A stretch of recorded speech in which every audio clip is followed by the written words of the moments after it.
반갑습니다, 여러분. 자, 그래서 여러분들은 일단은 이제 케미스트리도 역시 모든 사이언스와 마찬가지로 이제 새로 바뀌는 커리큘럼이 나오기 직전에 마지막 시험을 보시는 거라 가지고요. 이제 좀 이제까지 존재했던 패스트 페이퍼만으로는 조금 대비가 안 되는 그런 스타일이 좀 늘어났을 거예요. 그래서 이제 케미스트리 같은 경우는 원래 기존의 실험 문제가 뭐 타이트레이션 같은 거는 등장하지만은 뭔가 실험 자체를 본격적으로 파는 문제가 많이 나오지 않았거든요. 뭐 당연히 실험해가지고 얼마가 들어갔어. 그럼 그거를 뭐로 구해가지고 몇 대 몇인지를 구해라. 윙클러 메서드로 BOD를 구해라. 뭐 그런 건 나오죠. 근데 뭔가 그런 실험 말고 실험 자체의 그 프린시플을 물어보는 그런 거는 최근에서야 나오기 시작했어요. 이거 같은 거. 이건 보세요. 이거 아마 처음 보는 걸 겁니다. 우리가 배운 적이 있긴 있거든요. 진짜 옛날에 챕터 2에서 아토믹 스트럭처 1S, 2S, 2 할 때. 그래서 한번 볼게요. 또 이런 게 좀 추가된다라는 것을 알아두십시오. 그리고 이건 제가 지금 추가한 거라 가지고 아마 기존 파일 없을 거예요. 근데 엄청 어려운 건 아니고 한번 보십시오. 그러니까 이게 어떤 상황인지 한번 같이 볼게요. 알파 파티클이 헬리움 4 뉴클리어스래요. 그 알파 파티클을 던졌대요. 던져가지고 thin sheet of gold를 때렸더니 얘가 path 1과 path 2로 갔다라고 합니다. 그죠? 그리고 path 1과 path 2로 갔을 때 그거를 플러팅 해봤더니 이런 그래프가 나왔습니다. 자, 그러니까 y축이 지금 number예요. 그러니까 probability입니다. 그러니까 이거는 distribution 그렇지만은 뭐 그냥 한 줄로 이렇게 해보자면 path 1으로 대부분 간다. 그죠? 아마 뭐 99% 정도는 path 1으로 가는 것 같아요. 제가 파일 다시 한번 보낼게요. 잠깐만. 지금 오신 분들은 지금 보낸 파일을 네, 다시 보냈습니다. 그러니까 99%의 경우에 path 1으로 가고요. 그리고 매우 낮은 경우로 path 2로 가네요. path 2는 180도 플러스 마이너스인데, 그러니까 이 경우를 보시면은 path 1이 요거니까, 그러면 대부분의 경우 내가 던진 그 알파 파티클이라는 것이 여기래요. 그죠? 그리고 1%, 물론 99%는 제가 맞거든요. 그러니까 제가 아니까 쓰는 거지만, 사실은 몰라도 돼요. 그러니까 대부분의 경우 path 1에 가는 것이고, 아주 가끔 path 2에 간다 합니다. 자, 이게 뭐냐면요. 이게 아마 이 부분을 좀 혼자 공부하셨으면 알겠지만은, 러더폴드 아저씨의 실험입니다.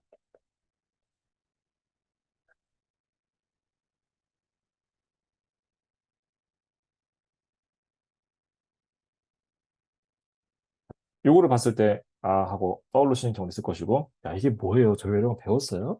싶은 분도 있을 거예요. 이 팀이 있어요.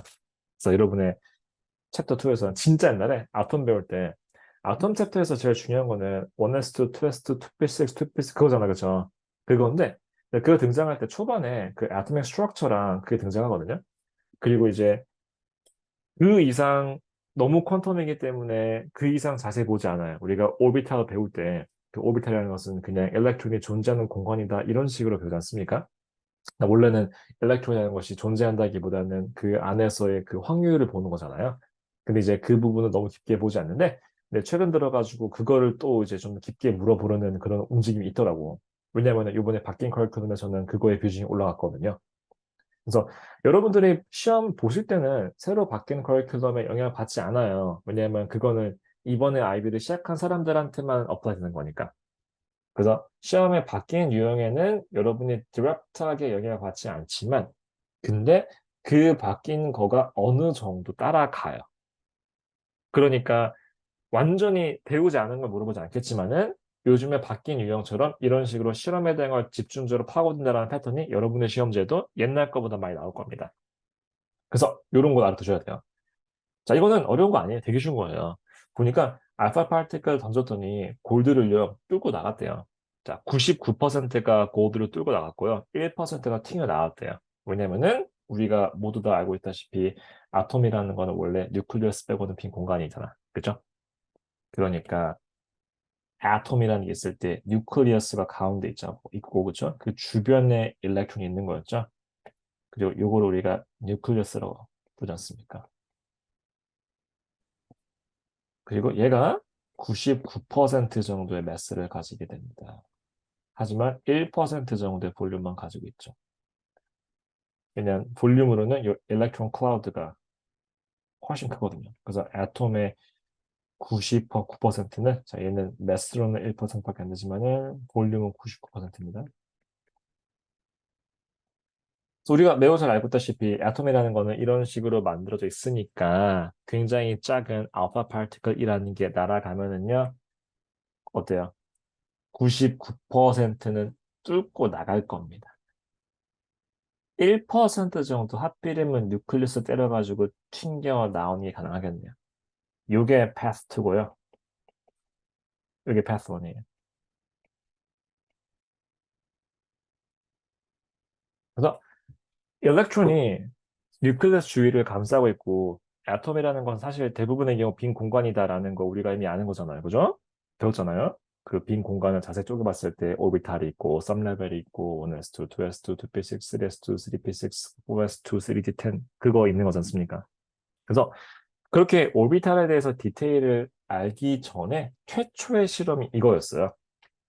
그래서 물론 이 시절에는 몰랐어 그런 거. 오비탈인지 썸너벨인지 S인지 P인지 D인지 그런 건 모르고 그냥 던졌을 때 99%는 뚫고 나가는 거 보니까 아톰이라는 것은 실제로 그 코어 부분에만 뭔가 물질이 있는 느낌이고 나머지 99%는 빈 공간이구나 라는 것을 보여준 최초의 실험입니다. 그래서 얘가 이거를 의미하는 거라는 걸 알면은 그러면 별거 없어요. 다 아는 거야 이거는 그죠? 그죠? 그냥 그거 설명하면 되는 거죠. 그래서 튕겨 나오는 거는 뉴클리어스에 부딪힌 1%의 아이들이고요. 뚫고 나간 것은 일렉트론 클라우드를 헤집고 나가는 것입니다. 그러니까 이거는 우리가 다 아는 거예요. 다 아는 건데 이런 식으로 시험에 등장한 적은 없잖아. 그죠? 이거 아마 여러분 본 적 한 번도 없을 겁니다. 이 문제는요. 그죠? 그래서 이게 최근의 유행이거든요. 그래서 최근에는 이런 식으로 물어보는 것이 좀 트렌드라 가지고 이제 커리큘럼이 바뀐 거를 들어가신 분들은 이런 거를 엄청나게 많이 봐야 되겠지만은 여러분들은 그 정도까지 아닌데 어쨌건 그 바뀐 커리큘럼을 따라가려고 하는 성질이 있기 때문에 이런 느낌으로도 좀 접근을 잘 알아야 되겠습니다. 그러니까 뭐 좀 더 쉽게 말씀드리자면은 여러분 입장에서는 페이퍼 3가 어려워진다고 생각하면 될 것 같아요. 왜냐면 결국 이런 거를 물어볼 수 있는 거는 여러분들의 커리큘럼에서 페이퍼 3거든요. 그죠? 그래서 이런 게 나올 겁니다. 그래서 요거가 좀 상당히 최근 거라 가지고 제가 한번 보여드려 봤고요. 그리고 다시 기존에 보내드렸던 파일로 한번 돌아가 볼게요.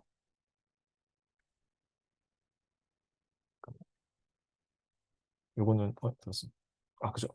자, 요거는 여러분이 가지고 있던 겁니다. 자, 이것도 보자. 요거는 그거보다는 좀 옛날 건데 한번 그래도 봐봅시다. 요거는 여러분 아마 제가 미리 드린 거라 가지고 읽어볼 기회가 있었죠? 한번 같이 볼게요. 뭐 안 읽어봤어도 돼요. 그렇게 많은 지식이 필요한 건 아니야. 자, fat이 있네요. 잠깐만. 파일을 한번. 아, fat이래요. 물론 fatty acid라는 거에 대해서 배우신 경우도 있고 안 배우신 경우도 있을 겁니다. 왜냐면 이제 뭐 바이오를 같이 들으시는 분들은 당연히 아는 건데 바이오 안 들으시는 경우라면 이거는 이제 옵션 B 바이오케미스트리를 하지 않고서는 자세히 안 볼 거거든요. 근데 일단은 뭐 이거는 공통 부분에 등장하는 거라 가지고 몰라도 그냥 보고 할 수 있어야 됩니다. 자, 첫 번째에서요. 하이드로필릭 파트를 물어봤어요. 하이드로필릭은 물을 좋아하는 거니까 폴라랑 같은 말이거든요.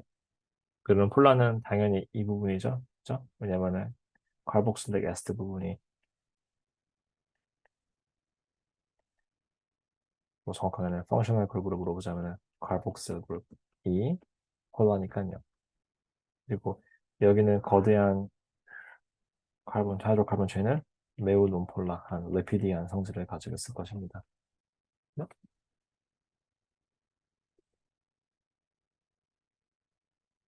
오, 없다. 하이드로필릭이야. 무슨 말이냐면은 여기서 혹시 OH만 치면은 점수를 안 주겠다는 겁니다. 왜냐면 O이니까 카보실릭 그룹 전체를 동그라미 치는 겁니다.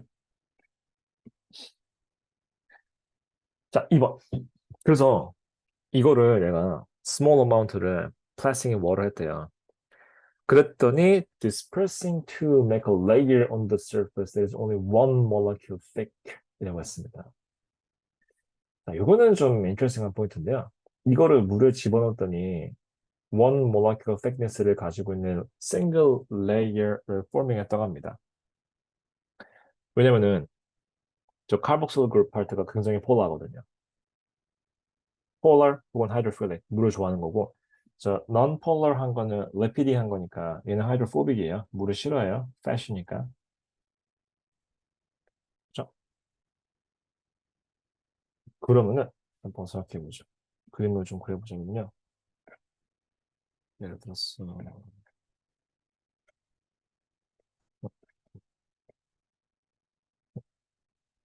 그럼 제가 굉장히 긴 추인이지 않습니까? 그러면은 얘가 아이고, 잠깐만, 이랬어. 오케이. 그래서 그냥 그 fat 체인은요 제가 그릴게요. 자 이걸 쳐볼게요. 그 의미가 있겠어. 요거예요, 그죠? 그럼 여기서 이 부분이 fat이거든요. 럼폴라거든요. 그러면 얘를요, 내가 한 뭐 100개, 1000개, 만 개를 모은 다음에 물속에 던져버렸어요. 그러면은 비커에다 치자. 물이 꽉 차 있어요. 물은 폴라하죠.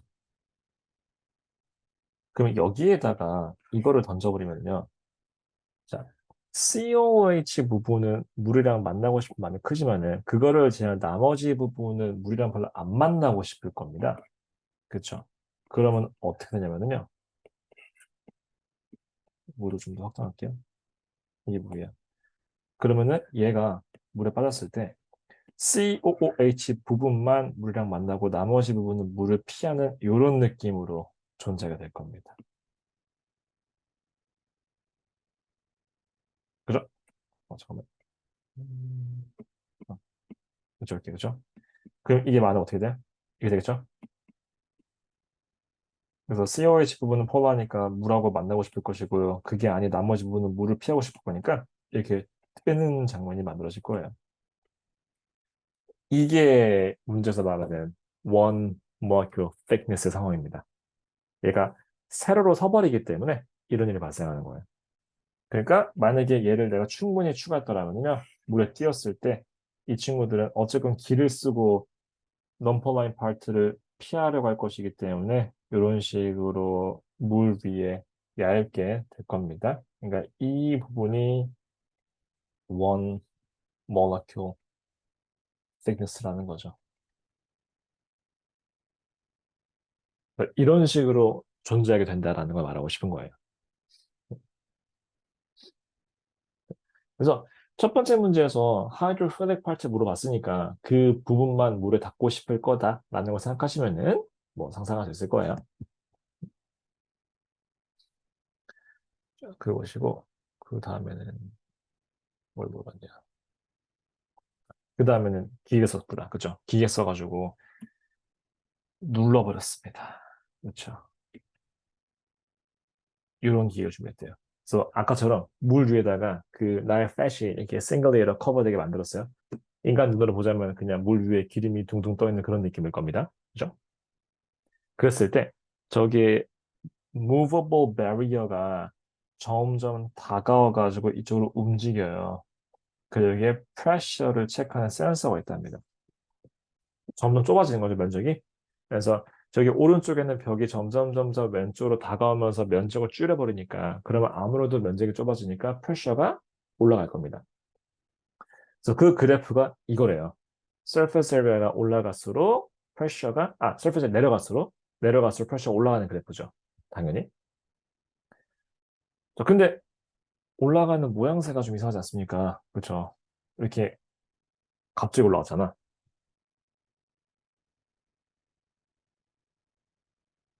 왜 그러니? 라고 물어봤습니다. 면적이 좁아지니까 프레셔가 올라가는 거는 말이 돼요. 근데 그러면 좀 스테디하는 게 말이 되지. 이렇게 갑자기 이거 뭐야? 두 배도 아니고 세 배도 아니고 갑자기 뭐 한 글쎄요. 10배? 막 올라갔죠? 그죠? 10배 맞지? 네, 10배. 2에서 20 혹은 20 이상 안 보이니까. 그래서 이 정도로 갑자기 올라가는 일은 왜 그럴까요? 240에서 그런 일이 발생했대. 그러니까 지금 240cm의 상황에서 뭔가 발생한 거예요. 그죠? 자, 어떤 걸 상상해보자. 이건 좀 상상이 필요한데요. 어떤 일이 벌어진 것이냐면요. 얘가 지금 완벽하게 싱글 레이어로 원 모lecular thickness로 줄 서 있는 거잖아. 그렇죠? 근데 지금 이 상태에서 내가 이걸 누르는 거죠. 양쪽에서. 물론 한쪽은 고정돼 있지만은 베리어가 있는 거야. 그러니까 이랬을 때 아까 전에 그림을 똑같이 그려보자면 베리어가 오른쪽에 있는 거였어요. 왼쪽은 막혔어요. 막혔고 오른쪽에서는 점점 좁아집니다. 벽이. 그럼 어떻게 됐습니까? 점점 가까워지겠죠. 애들이. 자, 가까워지다가요. 점점 프레셔가 올라갈 것이 가까워지니까 어느 순간 더 이상 가까워질 수 없는 일이 발생할 거 아닙니까? 그러면은 어떻게 됐습니까? 얘네가 올라갈 거예요. 위로. 갈 데가 없으니까. 그래서 지금은 싱글 레이어로 꽉 찬 상태야. 그러니까 물 위에 얘네가 빽빽하게 들어있어요. 근데 그거를 꾸기다 보면은 더 이상 도저히 너무 딱 달라붙어가지고 어쩔 수 없는 상태에 되면은 구겨버리면은 그 위로 올라갈 겁니다. 그러니까 더 이상 싱글 모lecular thickness가 아니고요. 2중, 3중으로 쌓이면서 프레셔가 엄청나게 올라가겠죠. 그쵸? 그래서 그 장면을 말하는 거예요. 그래서 240이라는 게, 그러니까 240이 되기까지는 이게 아무래도 모lecule이 가까워지니까 가까워지면 가까워질수록 프레셔가 올라가는 장면일 것이고요. 240을 넘어간 순간 갑자기 막 올라가는 거는 그 240 구간에서 정말로 이 모lecular 사이에서 전혀 공간이 없어가지고요. 그 공간을 꽉 채워가지고 도저히 안 되겠어가지고 비집고 올라가는 그런 상황이다. 라는 거를 상상할 수 있겠습니다. 약간 상상력이 필요하죠. 그래서 그 장면을 비주얼 하시면 돼요. 뭐 말은 잘 돼. 떠올리기가 쉽지 않을 뿐. 그죠? 네. 그렇다면은 그 뒤부터 가자 보자. 그랬을 때 이제 계산을 해보래요. concentration이 0.0034라고 합니다. 그리고 0.05cm 큐브의 드랍이 있다네요. 그러면은 저거는 그냥 개수를 물어본 거니까 그냥 곱하면 될 것 같은데, 그죠? 이거는 그냥 별거 아니구나. 그리고 몰은 CV니까 그러면 concentration 0.0034 몰 per 데시미터 큐브에다가 0.050cm 큐브니까 나누기 쳐내야 되겠네요. 이것이 일단은 몰 값이 되겠죠. 그죠? 그러면 굉장히 작아지겠네. 0.0034 그리고 0.0034 곱하기 0.050 나누기 1000 0.00000017몰이 되었습니다. 물어본 게 몰이 아니거든요. 여기서 끝내면은 깎겠다라는 의지가 여기 이 점수에 들어있는 거야. 왜냐면은 number molecules니까요. 여기다가 아보가드로 컨스턴트 곱하시란 말입니다. 그냥 하면 안 되고요. 몇 개인지 물어봤으니까요. 0.000017몰에다가 6.02 to the 10 to the 23를 곱해주시면 되겠습니다.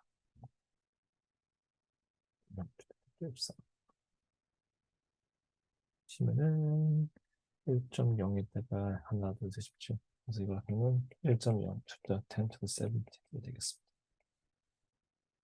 그래서 이거는 common trick이에요. 물어볼 때 그냥 이렇게 물어보는 거. 굳이 뭘로 안 밝히고 개수로 물어보는 거야. 자, 그러면 3번이 물어보는 것은 무엇이냐면은 area that a single molecule occupies니까요. 자, 뭔 소린가요? 아까 전에 240일 때 싱글 레이어로 존재하는 거잖아. 그죠? 그럼 싱글 레이어로 존재하는 상태가 240cm인 거니까 그러면 그 안에 있는 것이 지금 여기서 구한 숫자거든요. 그죠? 그러니까 3번에서 물어보고 싶은 건 뭐냐면은 아까 전에 나왔던 240이란 area 안에 얘가 이만큼 존재한다라는 거. 그러면은 뭐다 그 한 개가 차지하는 면적을 구할 수 있겠죠? 240이란 면적이 이만큼 들어있는 거니까. 그러면은 이 모든 한 개가 차지하는 공간을 바로 구할 수 있을 거예요. 다시 나오게.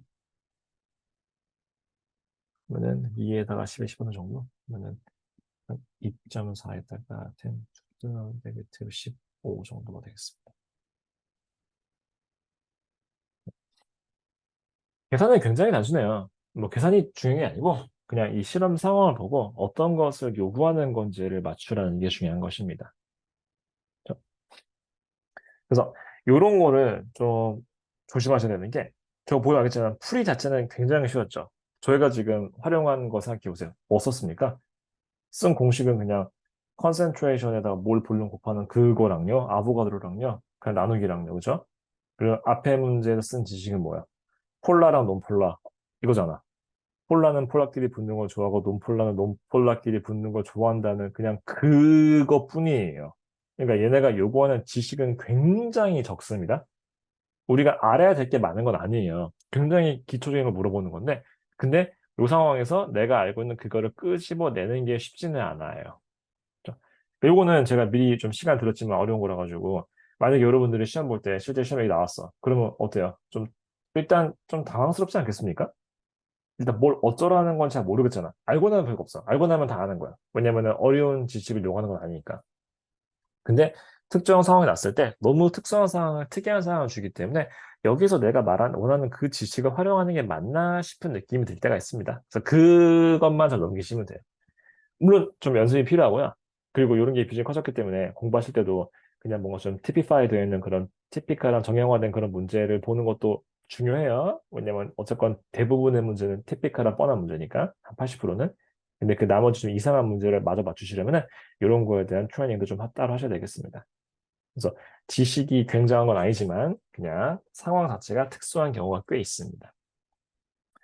그리고 이거는 제가 그 에셀 페이퍼에서 추출한 문제예요.